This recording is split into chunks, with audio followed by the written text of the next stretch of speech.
The steam from the shower was still clinging to the air, thick and warm.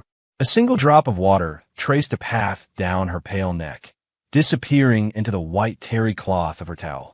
I swear I didn't mean to, but when I pushed open the door, that's the sight that made the blood in my veins freeze solid. Her, Sophia Knight, 23 years old, CEO of a multi-billion-dollar empire, and an infamous ice queen.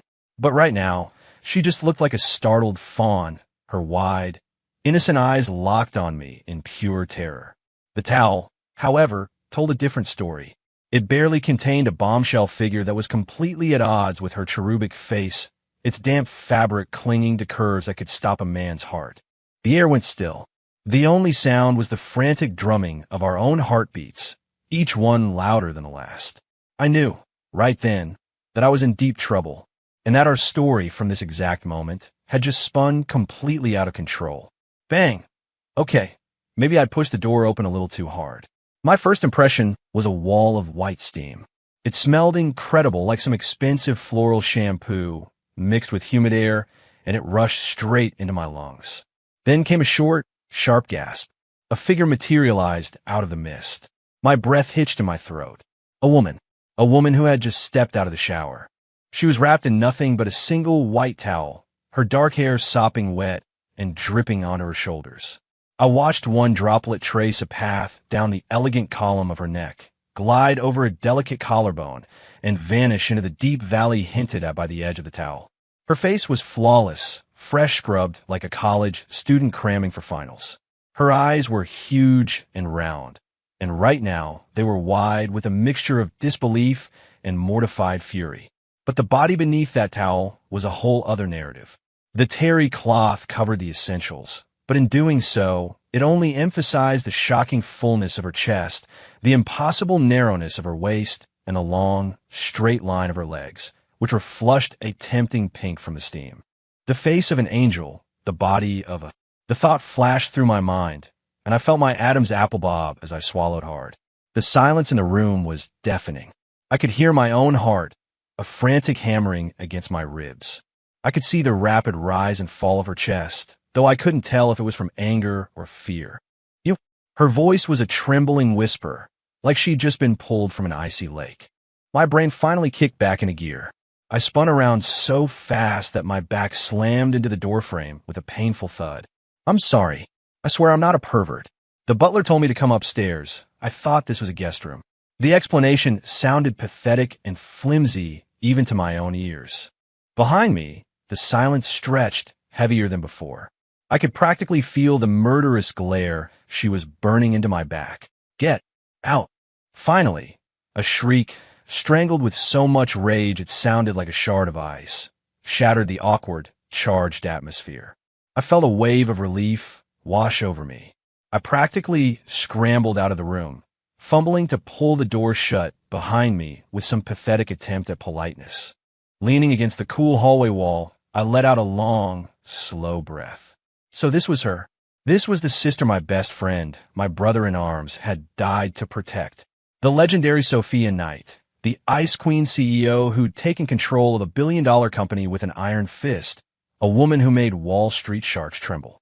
This was one hell of a first impression. I glanced down at my own outfit, faded old military surplus camo pants, and a pair of flip-flops. A bitter smile touched my lips. No wonder she thought I was some kind of creep. A few minutes later, the door clicked open. Sophia had changed into a set of silk pajamas. Her long hair was twisted into a messy bun at the back of her head, revealing a small face that was still locked in a frosty expression, though the corners of her eyes were still tinged with red. She looked down her nose at me, her eyes filled with suspicion and disgust. Who are you? And who let you in my house? Her voice was cold, like a frozen lake in the dead of winter, completely devoid of emotion. I reached into my pocket and pulled out a creased, worn envelope, holding it out to her. Kevin Knight, I said. He was my brother. At the mention of that name, a flicker of something finally broke through her icy composure. She reached out with slender fingers, the tips trembling slightly as she took the letter. I had pulled it from Kevin's pocket on a dusty battlefield half a world away.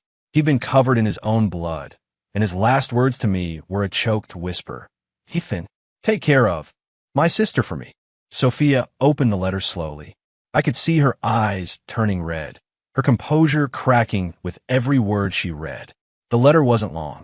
When she finally looked up at me again, the hostility in her eyes was gone. In its place was a complex storm of emotions: grief, wariness, and a sliver of helplessness. "My brother. What did he tell you?" "Everything," I said, keeping it simple. "He said you needed a bodyguard."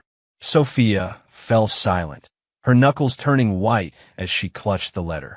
After a long moment, she took a deep breath, as if she'd just made a difficult decision. "Alfred, the butler downstairs, will show you to a room. From now on, you're my personal security. My assistant will contact you tomorrow to discuss your contract and salary." She turned to go back into her room. "Wait," I said. She paused, turning back with a slight frown, clearly annoyed at the interruption. "Your security detail starts now," I said, nodding towards her open door. "Sleeping with your door unlocked is a bad habit, especially in this house." My words were loaded, and she knew it. Before I came here, I'd done my homework. Knight Industries was a snake pit of corporate backstabbers, and plenty of them wanted her chair. For a young woman like her to hold on to the CEO position meant she was surrounded by enemies I couldn't even see yet. Sophia's expression shifted. She understood exactly what I was saying. She didn't say anything else, just gave me one last, long look before shutting the door with a solid thump. I heard the deadbolt slide home. I rubbed my nose. Looks like Ms. CEO was smarter than I gave her credit for. The butler, Alfred, was a kind-looking man in his late 50s. He respectfully led me to a guest room on the first floor. The place was huge, 100 times more luxurious than any barracks I'd ever slept in. "Mr. Hayes, please let me know if you require anything at all," Alfred said with a polite nod. "Thanks, Alfred," I replied. After a hot shower, I changed into a clean set of clothes and stretched out on the ridiculously soft king-size bed, but sleep wouldn't come. My mind kept replaying that steamy scene in the bathroom, followed by Kevin's dying request. "Don't worry, brother," I thought. "As long as I'm breathing, nobody will lay a single finger on your sister." The next morning, I was finishing up my workout routine in the backyard when a ridiculously loud, cherry-red Ferrari drifted into the driveway and screeched to a halt in front of the mansion. A young guy in a silk Hawaiian shirt and too much hair gel climbed out, holding a massive, tacky bouquet of dyed blue roses. He spotted me in the yard, and his face twisted into a sneer as he looked me up and down. "Hey, you, the new gardener. Open the gate. Can't you see I'm here?" I paused, wiping the sweat from my brow with a towel, and met his gaze without a word. My silence seemed to piss him off. He raised his voice. "What are you looking at? You're the help. You think you can stare me down? You want me to have Sophia fire you right now?" I just watched him, letting him perform. I'd seen a million guys like him overseas, spoiled brats who thought their daddy's money made them kings of the world. "Caleb," a cool voice cut through the air from the front door. Sophia emerged, dressed in a sharp professional skirt suit. Her hair was pulled back, revealing a clear forehead and that same baby face, now etched with annoyance. "Sophia, baby, there you are." The guy, Caleb, instantly switched gears, his face melting into a greasy, fawning smile. He practically skipped over to her, thrusting the bouquet forward. "For you, 999 blue roses, to represent my eternal love." Sophia didn't even glance at the flowers. Her eyes went right past him and landed on me. "Ethan, this is a guest of mine. If he comes by in the future, just let him in." Her tone was flat. I couldn't tell if it was an order or just a statement of fact. "Sophia, who is this hillbilly?" Caleb demanded, pointing at me. "Where did you find this piece of trash? He's an eyesore. Get rid of him." "He's not trash," Sophia said, her brow furrowing deeper. "He's a friend of my brother's. And now he's my bodyguard." "Bodyguard?"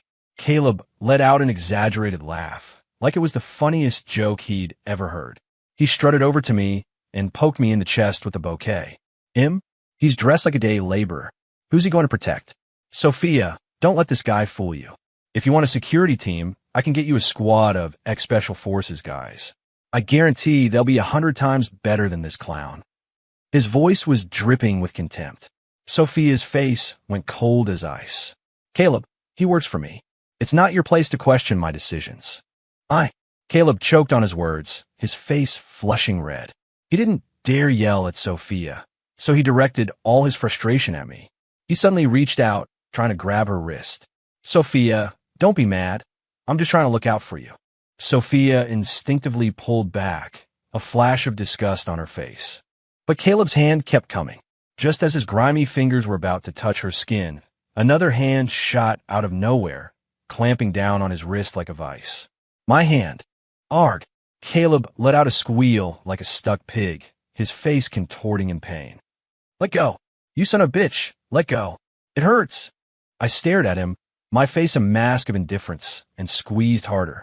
I could hear the faint crackling sound of the small bones in his wrist grinding together. "My client," I said, my voice low and steady, "doesn't like to be touched." My voice wasn't loud, but it carried a chill that seemed to freeze the scream in Caleb's throat. He stared at me with wide, terrified eyes, as if he were looking at the devil himself. Sophia was frozen too. She just stared at my broad back, her eyes filled with shock. She never would have guessed that this quiet, unassuming man could be so ruthlessly efficient, so utterly intimidating. Some people just don't understand the meaning of respect until you break their bones. Let go. I'm sorry. I won't do it again." Caleb finally broke, his voice cracking as he begged. A cold smirk touched my lips. With a flick of my wrist, I tossed him aside. Caleb landed in a pathetic heap on the manicured lawn. The blue roses scattered everywhere, crushed beneath him. Before peeling out, he shot me one last hateful glare. "You just wait. I'm not done with you." I didn't even bother to look at him. I'd heard threats from bigger and badder men than him more times than I could count. Silence returned to the front of the mansion. Sophia was staring at me, her expression complicated. "Thank you," she said softly. "Just doing my job," I replied flatly. "There's a gala tonight. It's important. You're coming with me." She paused for a beat, then added, "Where's something decent?" With that, she turned and walked back into the house. I watched her go, a small smile playing on my lips. Maybe this ice queen wasn't so impossible to melt after all. Night fell, and the city lights began to glitter. Inside the penthouse ballroom of a five-star hotel, champagne flowed, and beautiful people mingled under crystal chandeliers. Sophia was wearing a stunning black evening gown that hugged every curve, and under the brilliant lights, her innocent face was so beautiful it was almost hard to look at. The moment she walked in, every eye in the room was on her, and I was half a step behind her, a dutiful shadow in a tailored suit her assistant had bought for me that afternoon. I could feel the curious and jealous stares, everyone wondering who I was. "Ms. Knight, you look absolutely radiant this evening." A balding man with a greasy smile and a flute of champagne approached her. "Mr. Davis, you're too kind," Sophia replied with a practiced, corporate smile, raising her glass. "Sophia, a toast to your success." "Ms. Knight, about that proposal our company sent over." A steady stream of people came to schmooze and toast her. Sophia handled it all like a pro, but I could see the fatigue creeping into the corners of her eyes. Just then, a jarring voice cut through the pleasantries. Well, if it isn't the great Sophia Knight. Got yourself a new boy toy for the evening." My eyes flickered up. It was Caleb Vance, the same punk who'd fled the mansion this morning. He was wearing a white tuxedo, a bandage wrapped around his wrist, and a nasty sneer on his face. Standing next to him was a pot-bellied older man who had to be his father, Richard Vance, the chairman of Vance Global. "Caleb, you're not welcome here," Sophia said, her face instantly turning to ice. "Oh, come on, Sophia," Caleb whined, sidling closer. "My dad is hosting this party. Of course I'm here. Besides, I came to apologize."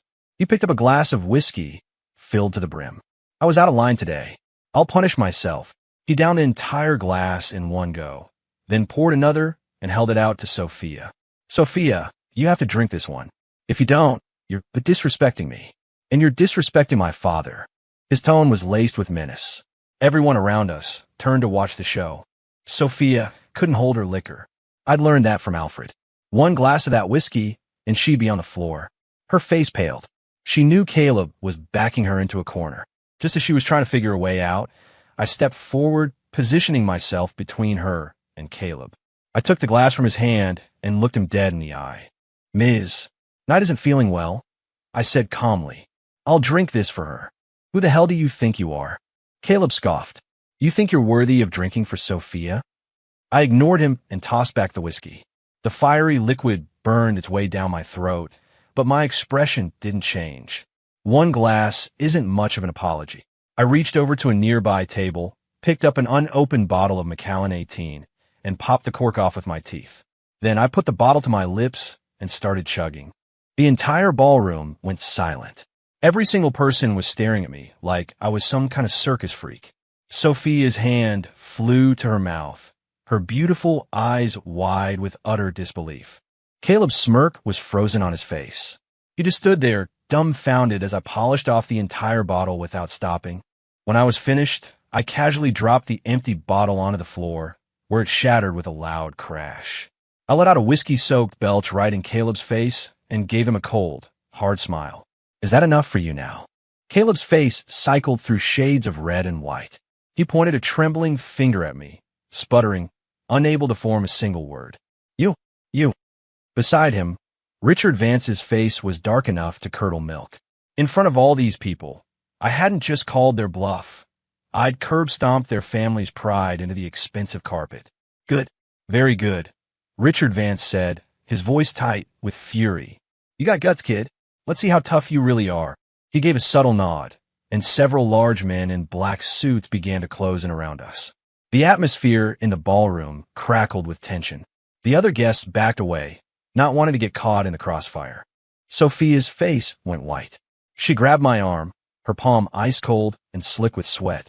Don't be afraid, I murmured, patting her hand. My voice was quiet, but it carried a weight that seemed to calm her instantly. I took another step forward, shielding her behind me, and swept my gaze over the approaching security guards. You want to do this? I said softly. Think it through. These guys were pros, tough guys who had seen their share of violence. But as they met my eyes, every single one of them hesitated. They saw something in my gaze that made their blood run cold. They saw the look of a killer, the kind of look you only get from wading through mountains of bodies and rivers of blood. Useless bastards. Get him. Break his legs. Caleb shrieked from the sidelines. Just then, a sharp voice cut through the tension. Freeze! What's going on here? The crowd parted to let a woman in a police uniform through. She was tall and stunningly attractive, with a short, no-nonsense haircut and eyes as sharp as a hawk's. Two uniformed officers followed behind her. The police. What happened? Why are the cops here? A nervous murmur rippled through the crowd. The female officer's eyes scanned the room, finally landing on me. Her brow furrowed. We got a call about a public disturbance. Is that you? Before I could answer, Caleb started pointing at me, playing the victim. Officer, it's him. He assaulted us. He threatened us. Arrest him. The officer looked me over, her gaze sharp and analytical. I just held up my hands. I just drank a bottle of whiskey, I said innocently. Didn't touch a soul. Caleb started to argue. Quiet, the officer snapped, shutting him down. She turned her attention back to me.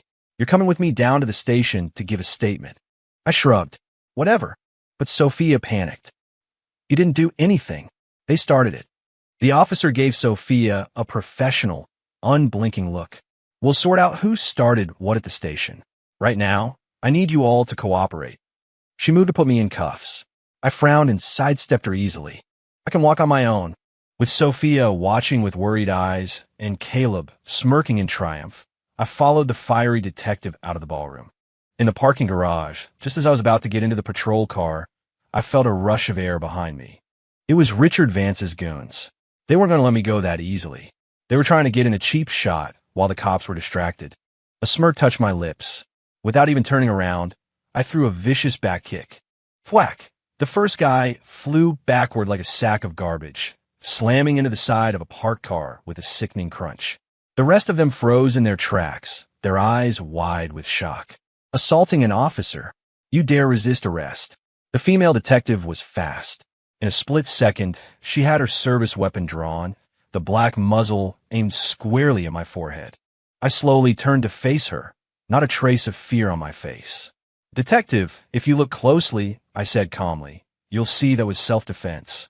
The detective's name was Ava Reed, and she was the captain of the city's major crimes unit. She held her gun with a steady hand, her eyes like daggers locked on mine. Hands on your head. Get on the ground. Her voice was crisp and cold. I raised my hands but remained standing. Captain Reed, I suggest you check the security footage, I said evenly. They came to me first. If you arrest me right now, it's not going to look good for the department's reputation. Ava's frown deepened. She knew I was right, but the fact that I had so easily taken down one of her assailants and was now calmly negotiating with her at gunpoint was clearly rubbing her the wrong way. This guy was too arrogant. As we stood there in a standoff, Sophia came running up, the clicks of her high heels echoing in the garage. Captain Reed, put the gun down.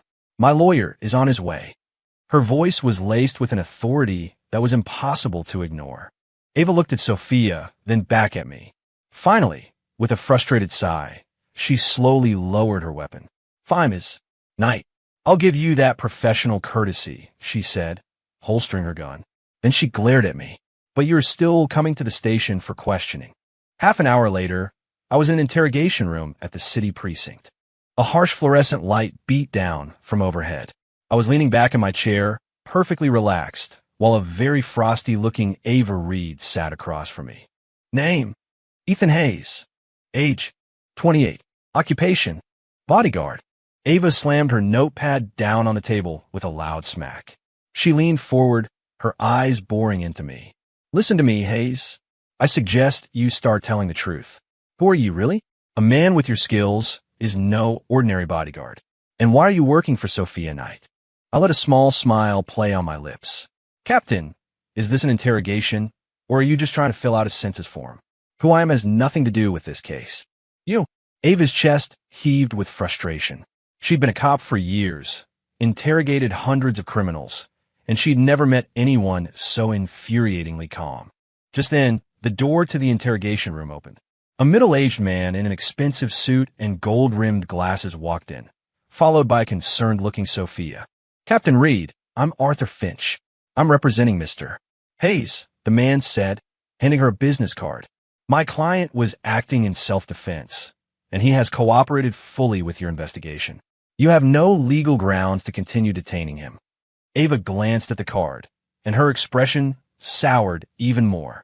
Arthur Finch was the most ruthless and successful corporate lawyer in the city. Mr. Finch, this is just a routine inquiry.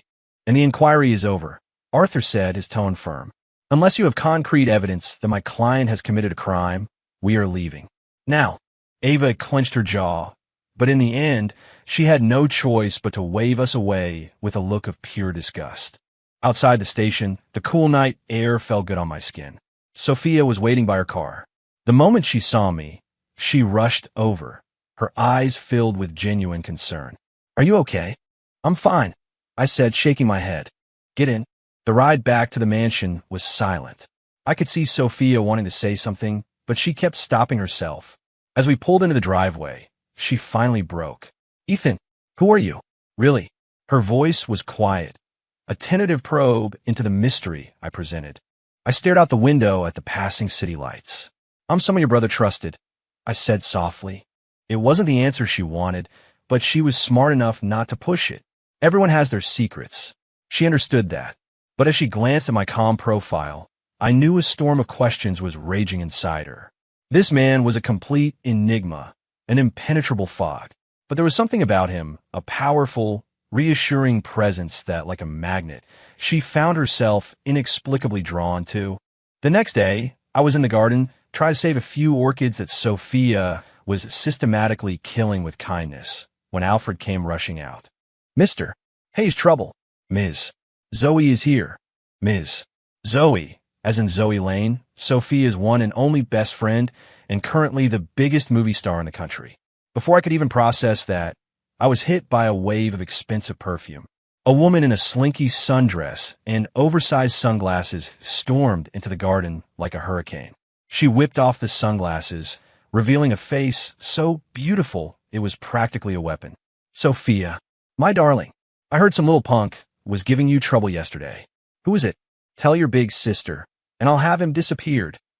Zoe's voice echoed through the property before she even reached the house. She swept the descending Sophia into a dramatic hug, nuzzling her cheek. Sophia gently pushed her away. I'm fine, Zoe. And keep your voice down. You're going to wake the neighbors. Zoe's eyes scanned the area, and then, like a predator spotting its prey, they locked onto me. She sauntered over, her hips swaying, and playfully hooked a finger with a perfectly manicured red nail under my chin. Well, hello. Is this the new bodyguard? He's not bad to look at. Her touch was cool and deliberately provocative. I frowned and tilted my head away. Ma'am, please. Ooh, feisty. She just laughed, clearly amused. I like that. What's your name, handsome? Got a girlfriend? Mind if I apply for the position? As she spoke, she leaned in, giving me an eyeful of her impressive cleavage, her eyes sparkling with mischief. My face remained impassive, but inside I was wondering what kind of friend Sophia kept. One was an iceberg, the other was a volcano. Zoe. Sophia finally had enough. She marched over and pulled Zoe away from me, a flicker of irritation on her face that she probably didn't even realize was there. Stop it. He's a friend of my brother's. A friend of your brother's? Zoe's eyes went wide, and then her smile turned even more suggestive. Oh, I get it. Not the hired muscle, the boy toy. What are you talking about? Sophia's face instantly flushed crimson, like a cat whose tail had just been stepped on. Look, she's blushing. Zoe pointed at Sophia, then winked at me. Listen, handsome, our Sophia is a sweet, innocent little lamb. You'd better be good to her. Of course, if you find her a little too vanilla, you can always come find me. I'm way more fun. She blew me a kiss. I looked at the two of them, one flustered and furious, the other shamelessly teasing, both impossibly beautiful, and felt a headache coming on. Sophia shot Zoe a death glare and started dragging her toward the house. You're coming upstairs with me right now. We have things to discuss. As she passed me, Sophia hesitated for a fraction of a second, her eyes meeting mine with a look that was part apology, part unreadable embarrassment. I rubbed my nose. This bodyguard gig was turning out to be more complicated than I thought.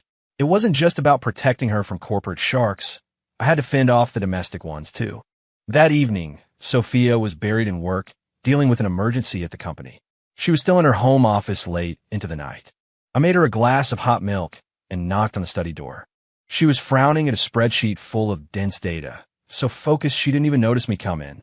You should take a break, I said, placing the milk beside her keyboard. She finally looked up, her eyes bleary with exhaustion. Thank you. She took a small sip.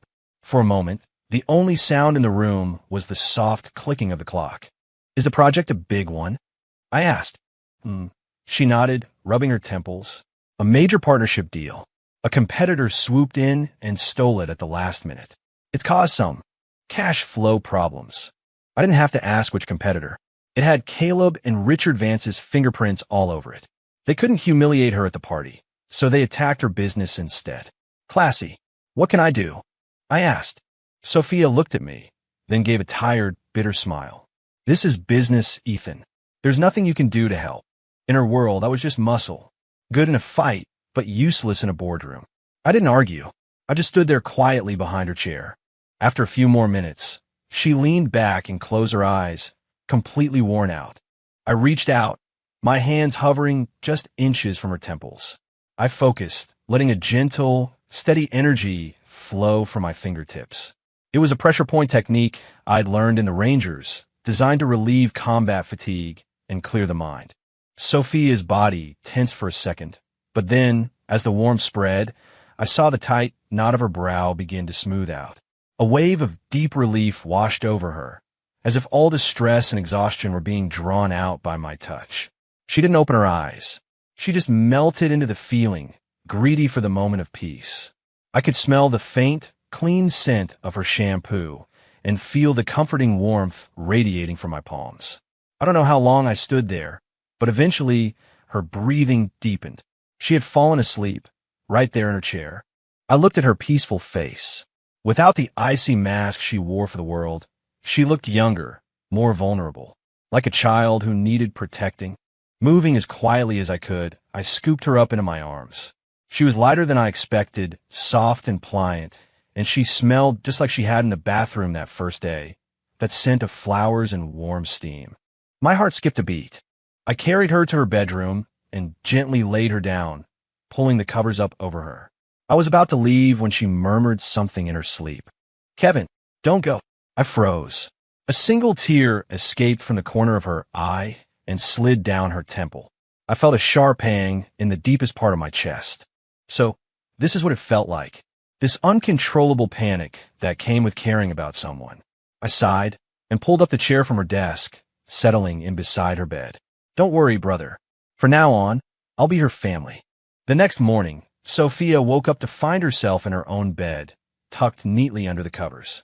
She sat up with a jolt, checked her silk pajamas, and breathed a sigh of relief when she found them perfectly intact. Her memory of last night was fuzzy. She remembered falling asleep in the study, and then, did Ethan carry her to bed? The thought of being asleep in his arms sent a hot blush creeping up her cheeks. She went to the window and saw him in the yard below, a powerful, disciplined figure moving through his morning exercises. Her heart began to beat a little faster. Breakfast was awkward. Sophia couldn't meet my eyes. She just stared down at her oatmeal, taking tiny, precise bites. Last night, she finally began, unable to stand the silence. You were exhausted. I cut in gently. You fell asleep, so I carried you to your room. My straightforwardness only seemed to make her more flustered. Thank you, she mumbled, her voice barely a whisper. Just then my phone buzzed.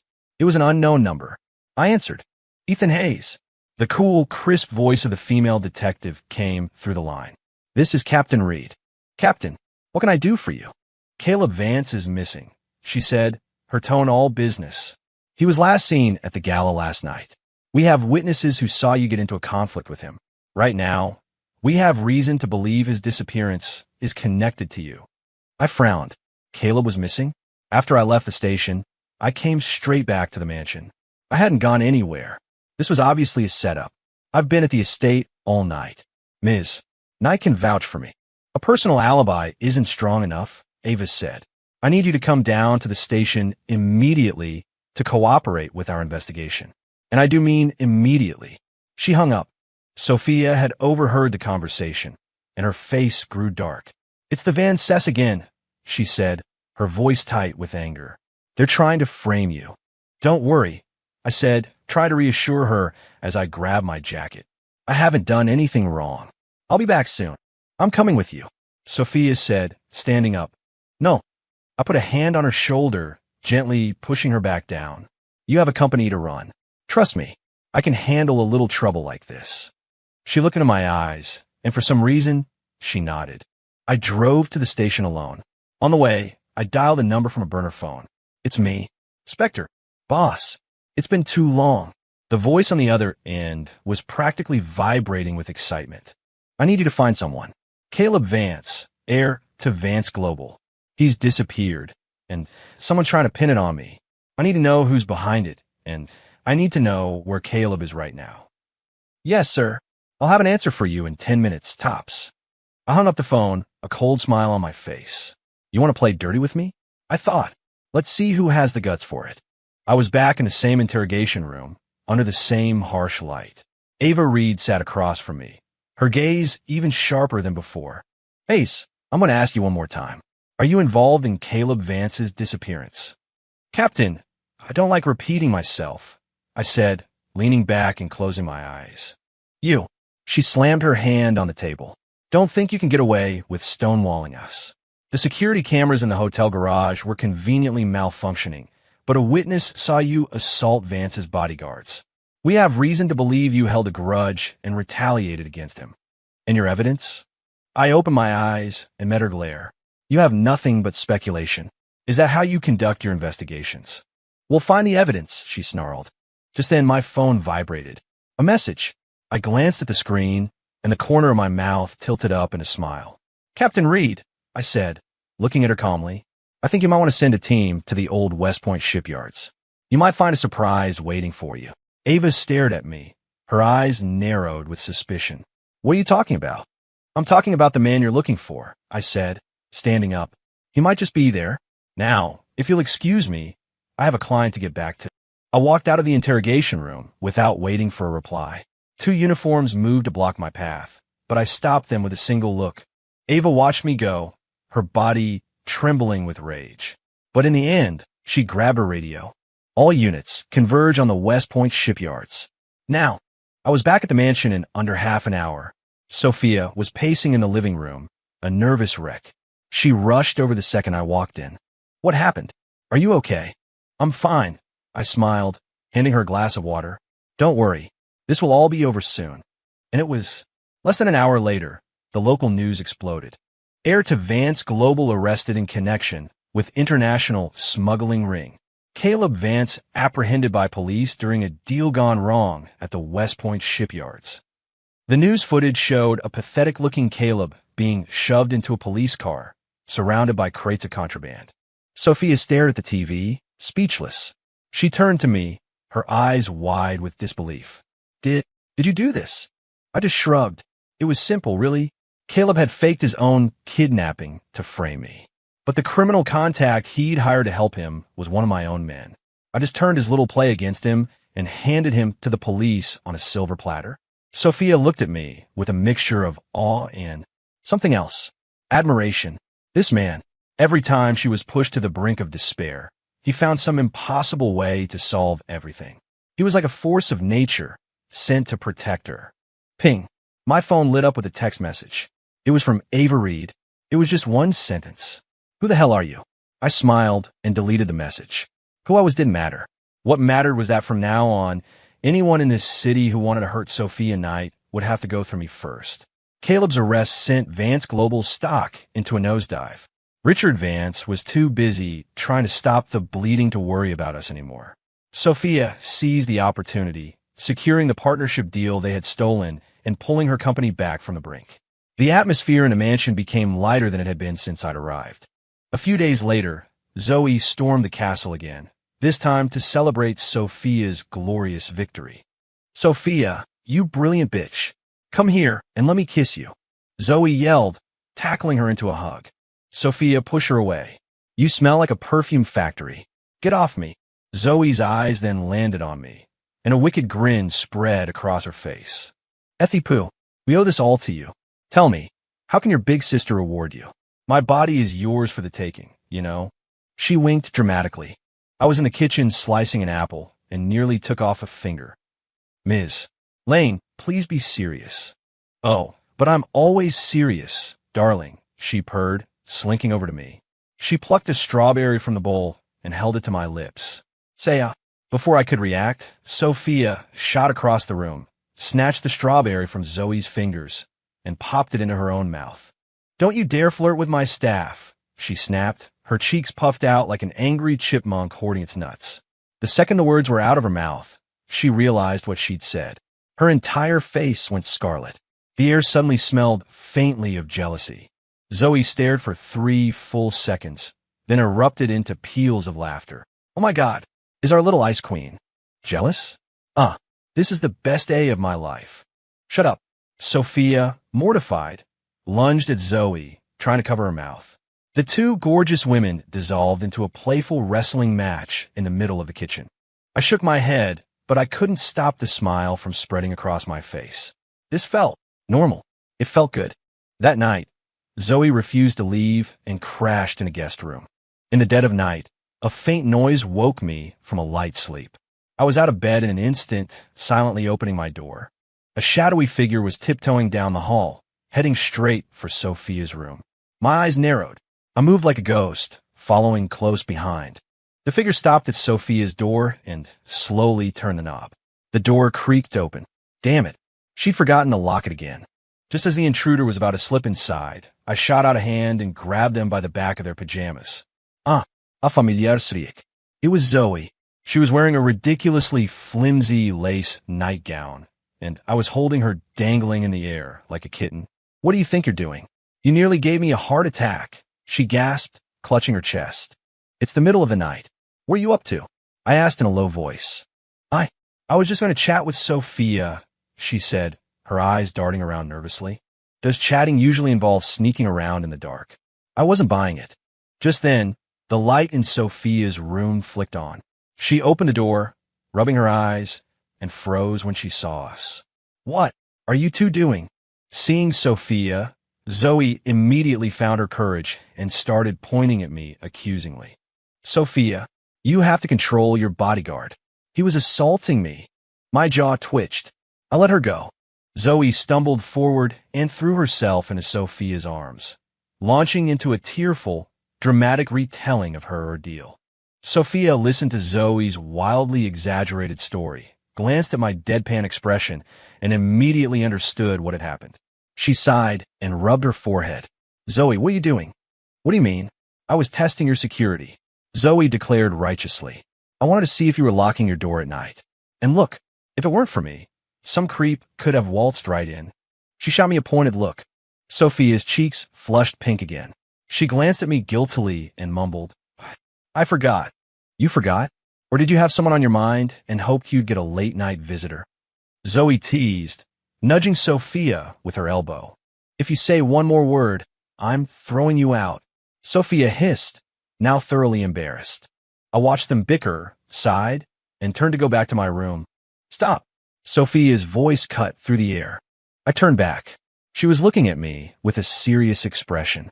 From now on, you're moving into the room next to mine. I blinked. The room next to hers was the second best in the house, with a better view and a more secure position. I don't think that's appropriate. It's not a request, Sophia said, her tone leaving no room for argument. It's an order. I don't want you having to get up in the middle of the night to catch cat burglars because I forget to lock my door. It was a good excuse, but the pink tips of her ears betrayed her. Zoe was practically vibrating with glee, mouthing the words, "Get it, boy," at me from behind Sophia's back. And so I moved in next door. Lying in the new room, I could hear the faint sound of her shifting in bed through the wall. Just one wall between us. The thought made my own heart beat a little faster. The next day, Richard Vance's revenge came faster and harder than I'd expected. He pulled every string he had, calling in favors from every major bank in the city. They all called in their loans to Knight Industries at once and froze any new lines of credit. Overnight, the company's cash flow dried up completely. Panic ripped through the company. The stock plummeted again, and several board members started making secret calls to Richard Vance, ready to sell Sophia out. She locked herself in her office and didn't come out all day.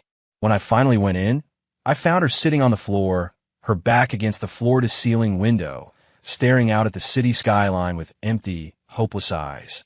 It was the first time I had ever seen her look so broken. I'm going to lose, aren't I? Her voice was choked with tears. She looked like a lost animal, abandoned by the entire world. I walked over and knelt in front of her, taking her ice-cold hands in mine. As long as I'm here, you can't lose. My voice was quiet, but it landed like a thunderclap in the dead silence of her heart. She looked up, her eyes swimming with tears. But we have no money. The banks have cut us off. The board is turning on me. I can't hold on anymore. Who said we don't have any money? I looked her straight in the eye, my voice steady and clear. Tomorrow, you're going to hold a press conference, and you're going to tell everyone that the largest private equity firm in the world, Nemesis Capital, is investing $100 billion into Knight Industries. Sophia just stared at me, completely stunned. Nemesis? But that's a myth, a ghost firm that only operates overseas. How could they possibly? I smiled and gently wiped a tear from her cheek. Because I am Nemesis. When I said those words, I am Nemesis, the world seemed to fall away. Sophia stared at me, her beautiful eyes wide with an astonishment so profound it bordered on fear, as if I'd just told her I was from another planet. What? What did you say? She whispered, her voice trembling. I founded Nemesis Capital a few years ago overseas, I explained calmly. I never planned on bringing it into the light this soon, but it seems it's time to remind certain people who really runs this city. My tone was casual, but the raw power behind the words was like a shot of adrenaline straight to Sophia's heart. She looked at this man, this quiet, unassuming man who dressed in camo pants and flip-flops, and for the first time, she felt truly small. She, who thought she sat at the pinnacle of power in this city, was nothing compared to the man standing before her. But why would you? She wanted to ask why someone with this kind of power would ever be content to be just her bodyguard. I made a promise to your brother, I said, cutting her off, my gaze soft but unyielding. I told him I would protect you. That doesn't just mean keeping you safe from harm. It means protecting everything you care about. Sophia's tears, which she had fought so hard to hold back, finally came. But this time, they weren't tears of despair. They were tears of overwhelming relief and gratitude. She threw herself into my arms, holding on to me so tightly it felt like she was trying to merge with me. "Ethan, thank you." I held her warm, trembling body and gently stroked her back. "Silly girl," I murmured. "You never have to thank me." The next day, Knight Industries held an emergency press conference. When Sophia stood at the podium, composed and confident, and announced a $100 billion cash infusion from the mysterious Nemesis capital, the room erupted. The reporters went into a frenzy. The news was more powerful than a Category 5 hurricane hitting the financial district.